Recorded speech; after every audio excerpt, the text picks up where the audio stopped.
A CFO is sitting in a conference room. It's a Tuesday. The board pack is open on the table in front of him. The number is red. Not catastrophically red, just enough. Enough that the activist fund that has been lurking on the shareholder register now has a case. Enough that the board chair sends a message before the call even starts. Enough that careers start getting evaluated. On slide 14 of the deck, there's a clean fix. Pause the long horizon product build. Trim R&D. Defer the infrastructure upgrade to Q3 next year. Hit the number, survive the call, live to fight another day. And here's the thing, everyone in that room knows it's the wrong call, but the clock on the wall says 90 days, and the 90-day clock always wins. That's the short cycle trap.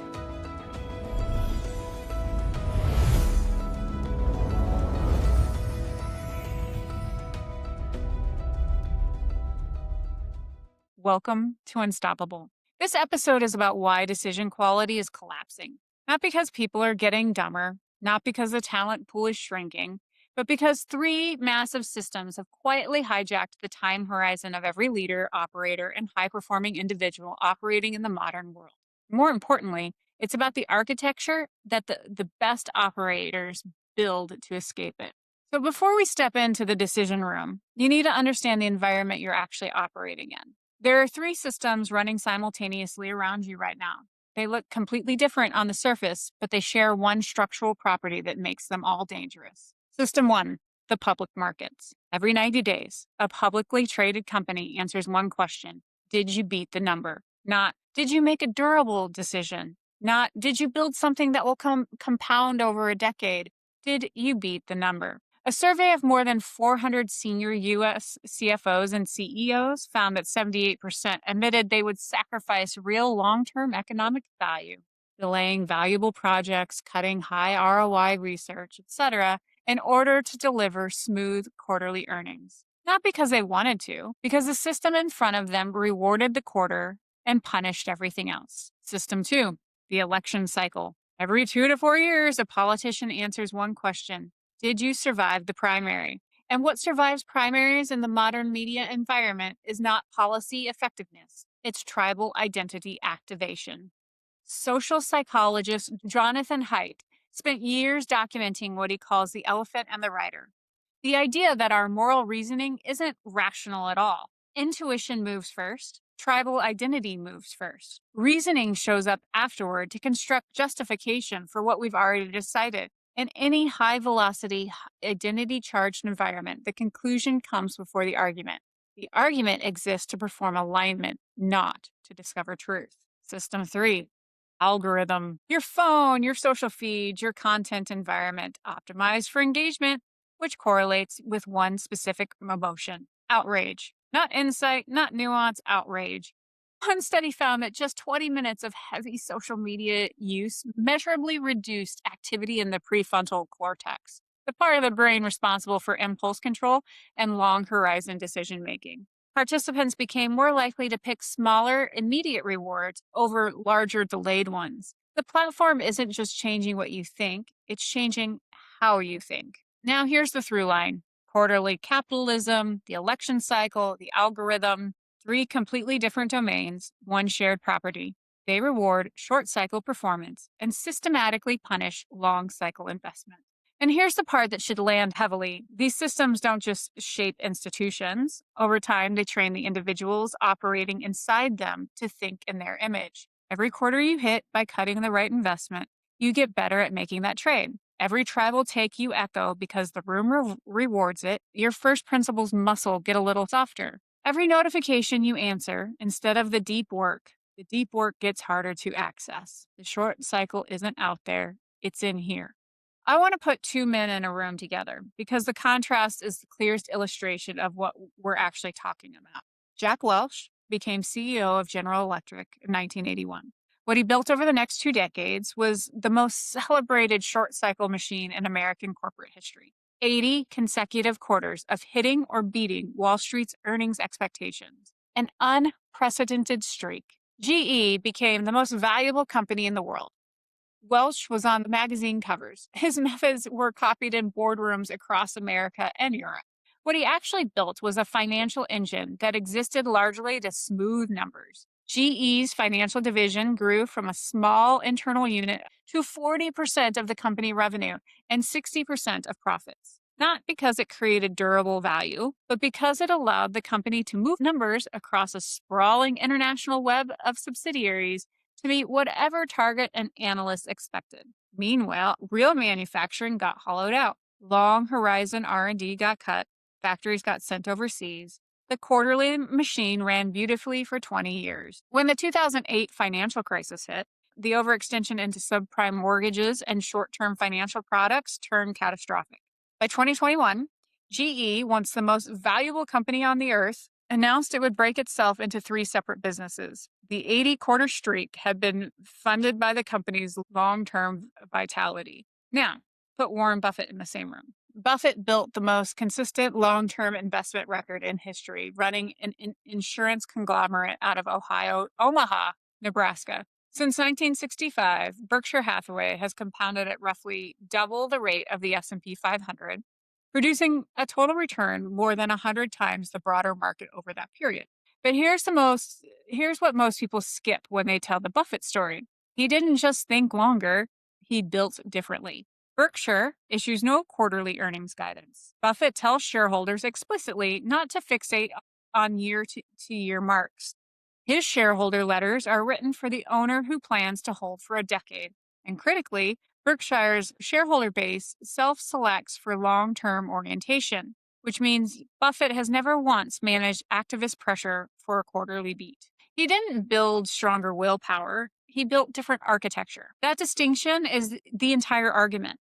Welch and Buffett operated in the same economy, subject to the same markets, the same macroeconomic forces, the same human psychology. The difference wasn't character. It was the scorecard each man was accountable to. One man's scorecard reset every 90 days. The other man's scorecard reset every decade. The scorecard chose the strategy, not the other way around. So what do you actually do when you're inside one of these systems and the short cycle pressure is real? There are four options. I want you to feel the weight of each one because these aren't hypotheticals. These are real choices in front of any operator who has ever faced short cycle pressure on a long cycle decision. Option A, obey the cycle.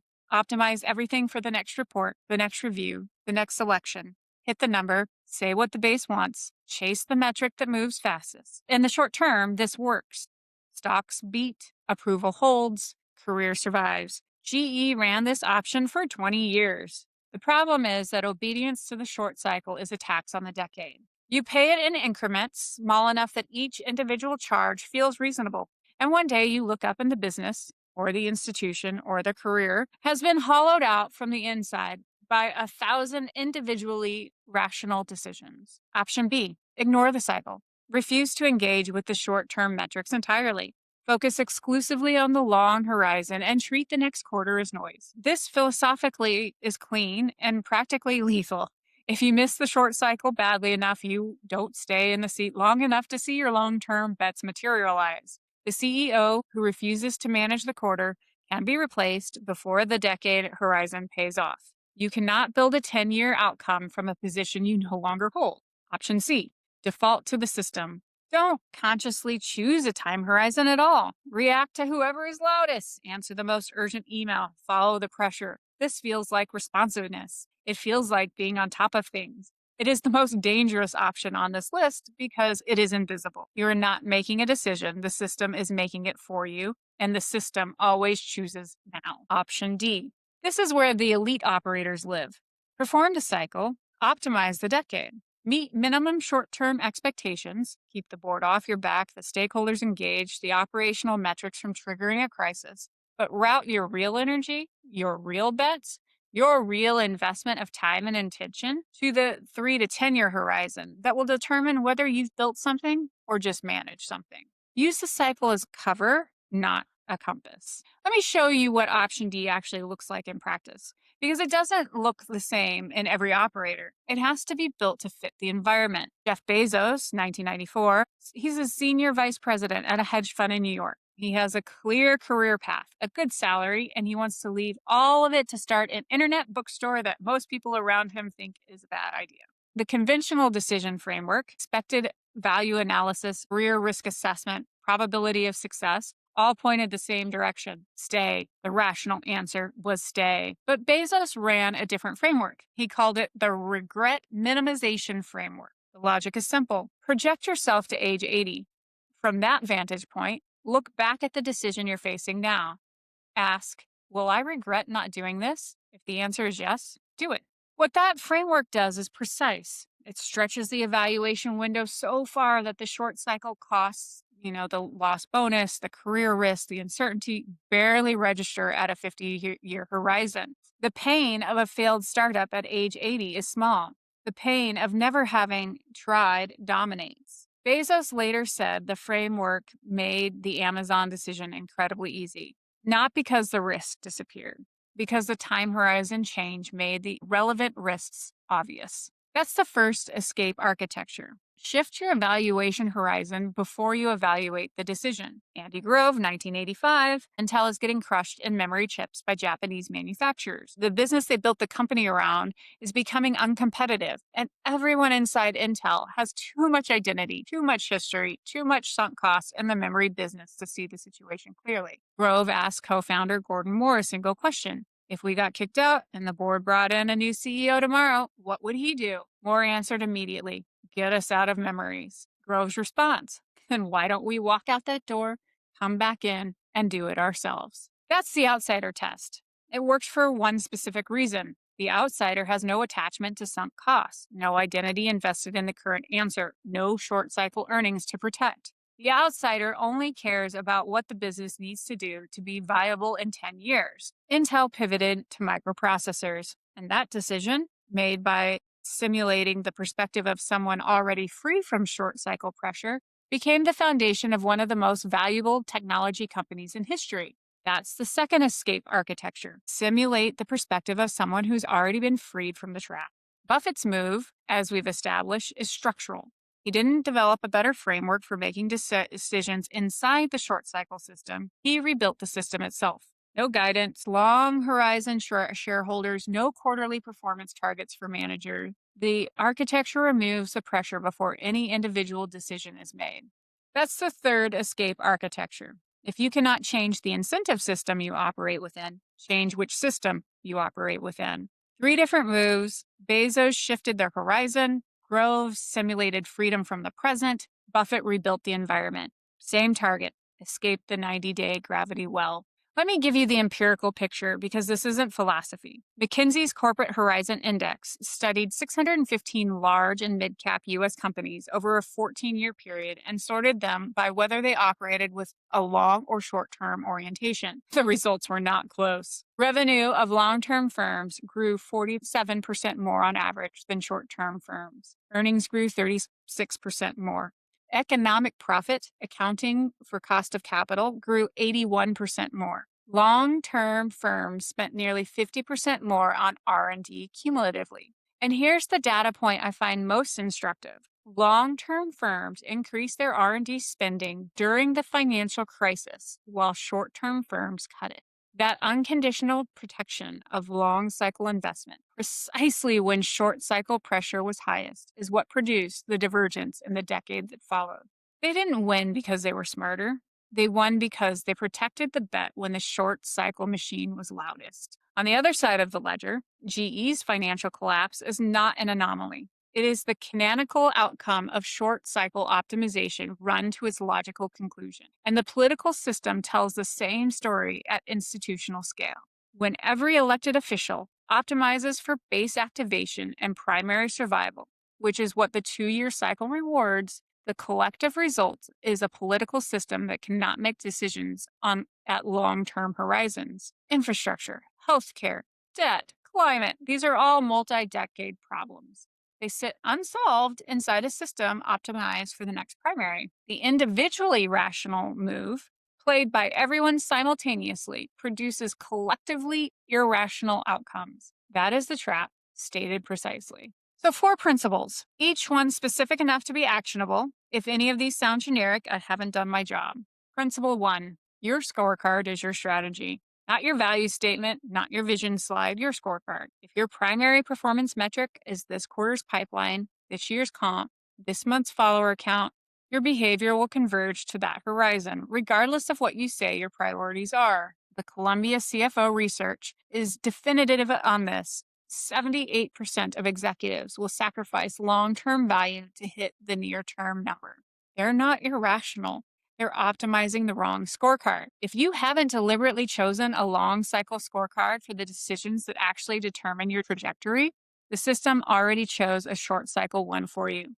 That's not a mindset problem, it's an architecture problem. Principle 2. In short cycle, identity charged environments, you are almost never reasoning, you are rationalizing. Hates research in the mechanism, the elephant, institution, tribal identity, moves first. The writer, logic and evidence, follows and constructs justification for what the elephant already decided. This is why political debates produce almost no persuasion, why earnings call produce almost no genuine analysis of business fundamentals, why high stakes organizational meetings so often feel like everyone's defending a position they've arrived with rather than solving a problem together. In any context where your identity is on the line, your firm's reputation, your personal brand, your team's track record, the first principles question is almost impossible to ask honestly from inside that identity. The question, what actually needs to be true here, cannot be asked by someone who already knows which answer their tribe needs. Principle 3. Decision quality is a function of time horizon and information depth, not intelligence. Shallow time horizon plus surface information equals tribal consensus and reactive moves. Long time horizon plus deep information equals first principles thinking and structural bets. The tragedy is that most leaders solve the 90-day problem at the expense of the 10-year one without ever naming that trade-off out loud. The decision to cut the long horizon investment to hit the quarter is never framed as, I'm sacrificing decade scale returns for a one quarter earnings bet. It's framed as fiscal prudence or managing expectations. The language of short cycle optimization is always borrowed from long cycle virtue. Principle 4. If you don't consciously pick a time horizon, you're not making decisions, you're reacting to a system. Every elite operator who escaped the short cycle trap did the same thing in different language. They picked a horizon first, and they built structures that protected it from short cycle pressure. Bezos picked 50 years. Buffett picked decades and built an institution around that choice. Rove picked 10 years and ran a cognitive technique that simulated freedom from the present. The horizon was always chosen, but before the decision, not after. This is where I want you to spend real time because the value isn't in knowing the trap exists. The value is in building the architecture to escape it. And I want to be specific about what that looks like, not as inspiration, as operating procedure. Step 1, name the time horizon before you name the decision. This is the foundational move. Before any significant decision, capital allocation, a hiring choice, a strategic pivot, a career move, a position you're about to take publicly. Write down explicitly, am I optimizing this for 90 days, for 3 years, or for 10? There's nothing wrong with a 90-day horizon on the right decision. Cash management, short cycle operational calls, specific project milestones. The error is defaulting to 90 days on decisions that will determine the next decade of your business or your career without realizing you've made that choice. Here's the diagnostic. Ask yourself what time horizon the system you're operating is incentivizing. Then ask what time horizon this specific decision actually requires. If they're different, you found the trap. The gap between the horizon the system rewards and the horizon the decision needs is exactly where value gets destroyed. In quarterly earnings, in political cycles, in your own career when you optimize for the next performance review instead of the next 10 years of compounding leverage. Step 2, strip identity labels from the problem. Anytime a decision is soaked in identity, organizational culture, political affiliation, personal brand, team loyalty, practice restating it without the labels. Instead of asking, should we support this initiative? Ask, given these constraints, these resources, and this time horizon, what action produces the best outcome for the people this decision affects? Take your strongest current conviction about a strategic direction. Strip the label, your firm's identity, your professional brand, your team's history with the approach. Restate it as a pure constraint and objective problem. If your answer changes when you remove the label was doing the reasoning, not you. This is harder than it sounds in high stakes environments. The label isn't just a cognitive shortcut, it's tied to relationships, reputation, and belonging, which is exactly why it's so effective at corrupting the reasoning process. Step 3. Run the outsider test at the right horizon. Combine Grove's outsider move with Bezos' horizon shift. Ask if a rational person with no attachment to the current reality, no sunk cost to protect, no identity to perform, no quarterly earnings at risk, were looking at the decision with a 10-year mandate, what would they do? The outsider test is not an exercise in being cold or detached. It's an exercise in stripping away the inputs that are doing the reasoning for you without your permission. The sunk costs, the political capital you've already spent, the narrative you've been telling your board for 18 months. The outsider doesn't care about any of that. They only care about what the system needs to do to work a decade from now. Every major governance review, every critical board update, every significant resource allocation decision, run the outsider test before you walk in the room. Ask what someone with a clear view and a long clock would conclude. Then test whether your actual recommendation can survive that lens. Step 4. Separate the narrative wins from state changes. A narrative win is beating the quarter by a penny, winning the argument in the steering committee, or getting the public endorsement that generates the applause in the room. A state change is reducing a structural cost, building a capability, changing a relationship, or deepening an understanding in a way that is durable, that makes the same class of problem easier to solve next time. Short cycle systems overpay for narrative wins. They have to. Narrative wins are what the scoreboard measures. Long-term cycle operators overpay for state changes. Think about the last 5 things you celebrated in your work. How many of them were narrative wins? Numbers that moved on a scorecard that resets. How many were state changes? Capability, structural position, or compounding relationships that will still matter in 3 years, regardless of whether anyone remembers the story. If you can't answer that cleanly, your scorecard may be running you more than you think. Step 5. Protect one cycle bet from the short cycle machine unconditionally. Name it explicitly. One investment in your business, your team, your own development that is non-negotiable, regardless of what the next quarter looks like. For companies, this might be an R&D, a core capability, or a structural relationship. For executives and leaders, it might be the deep skill development or the strategic thinking time that is always the first thing cut when the urgent arrives. Write it down before the pressure hits, not during it, because when the red number shows up on slide 14, everything will feel variable. Every line will look cuttable. The McKinsey data is unambiguous on this. The long-term firms that outperformed didn't win because they were smarter or had better luck. They won because they protected long cycle investment precisely when the pressure to cut it was highest. The unconditional protection of the long cycle bet, when it's the most expensive to protect, is what separates compounding outcomes from managed decline. Here's the honest implication underneath all 5 of these steps. Your decision quality is not primarily a function of how smart you are, how ethical you are, or how much you care about doing the right thing. It's a function of the architecture you operate in, and whether you choose it deliberately or inherited it by default. The CFO in that conference room on slide 14 is not a bad person. He's a rational actor with a 90-day scorecard. The politician activating tribal identity isn't uniquely corrupt. They're a rational actor with a 2-year scorecard. The leader whose career feels like a series of urgent reactions rather than a compounding trajectory isn't less capable than the person next to them. They just never picked a clock. That's the most uncomfortable insight in this entire episode. The people making the worst long horizon decisions are often the most intelligent actors optimizing the wrong system. Jack Welch didn't set out to hollow out General Electric. He made 80 quarters of individually rational decisions that accumulated into a collectively catastrophic outcome. That trajectory, smart people, sensible calls, compounding damage, is available to any operator who lets the system choose their time horizon. The operators who escaped didn't escape because they were more virtuous or more visionary. Bezos ran a thought experiment. Grove asked a single question. Buffett rebuilt who he was accountable to. Each of them, in their own way, did the same thing. They picked a clock before the pressure arrived. That's the whole game. The system around you will always default to the next cycle. Quarterly, electoral, algorithmic. They are not going to change. They are optimized for what they're optimized for, and that optimization works extremely well for what the system needs. What they need from you is irrelevant to what you need from yourself.